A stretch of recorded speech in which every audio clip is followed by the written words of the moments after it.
in the Northeast and in India as a whole.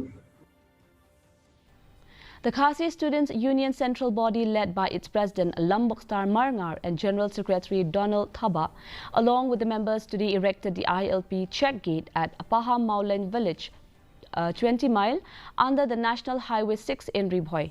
This move was in protest over the delay of the state government to come up with a mechanism to combat illegal influx into the state. As witnessed, the KSU leaders and members also conduct a checking of public vehicles entering the state.